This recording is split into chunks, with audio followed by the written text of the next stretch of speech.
Ano?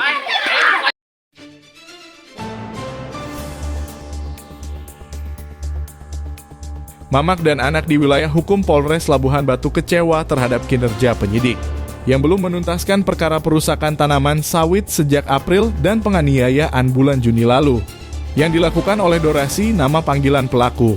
Kekecewaan pelapor pun yakni R. Boru Nainggolan dan Helen Mercis Boru Pasaribu semakin besar karena tanah seluas 3 hektar yang telah mereka tanami sejak 27 tahun lalu itu kini sudah dijual terlapor. Kepada Suara Rakyat Online, Rabu 23 Agustus 2023, R. Boru Nainggolan mengatakan, dua perkara yang mereka laporkan dengan nomor LP-B-545-NI 2023-SPKT-Res Labuhan Batu Polda Sumut tanggal 26 April 2023 atas nama pelapor Romian Boru Nainggolan dalam perkara perusakan tanaman sawit dan LP-B-164-640/2023-SPKT-Sek Bilah Hilir Polda Sumut tanggal 17 Juni 2023 atas nama pelapor Helen Mercis Boru Pasaribu dalam perkara penganiayaan. Menurut R. Boru Nainggolan, hingga kini kedua perkara itu masih di tingkat Polres Labuhan Batu dan Polsek Bilah Hilir. Tanpa diketahui waktu yang pasti perkara yang dilaporkan ditingkatkan ke penuntutan untuk disidangkan di Pengadilan Negeri Rantau Prapat. Lanjutnya, dirinya dan anaknya Helen Mercis sangat berharap perlindungan dan kepastian hukum untuk menjalani hidup yang aman dan nyaman. Kami berharap kepastian dan perlindungan hukum dari Bapak penyidik di Polres Labuhan Batu dan Polsek Bilah Hilir untuk hidup aman dan nyaman dari gangguan ataupun ancaman dari orang-orang yang melawan hukum. Perusakan tanaman dilapor 26 April dan penganiayaan dilapor 17 Juni. Ini sangat lamban di mana kepastian dan perlindungan hukum bagi kami, ucap R. Boru Nainggolan, terenyuh menunjukkan rasa kecewa atas kinerja penyidik. Lebih lanjut, R. Boru Nainggolan mengatakan, kini tanah yang ditanami sawit tersebut sudah diperjualbelikan oleh terlapor dan sudah pernah ditanami oleh pembeli. Hal ini menurut R. Boru Nainggolan merupakan buntut dari lambannya kinerja penyidik menangani perkara mereka. Kalau penanganan perkara ini berlarut-larut, dapat memicu perkara baru lagi.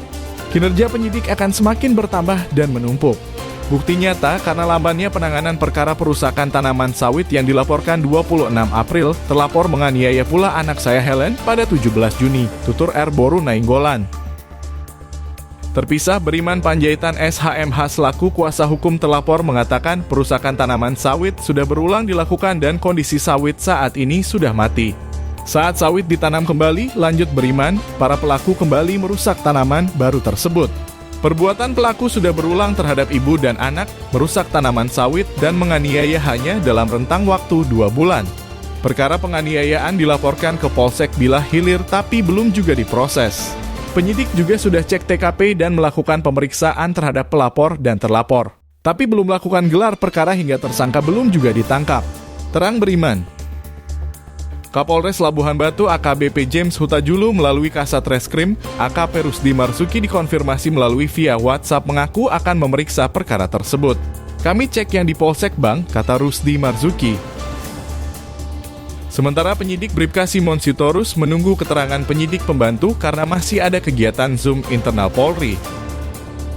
Secara terpisah, Kapolsek Bilah Hilir, Ibtu M. Sahat Lumban Gal menyebutkan, perkara nomor LP-B-6-164-6-2023-SPKT-Sek Bilah Hilir Res LB Polda Sumut tanggal 17 Juni 2023 akan segera disidangkan ke Pengadilan Negeri Rantau Prapat.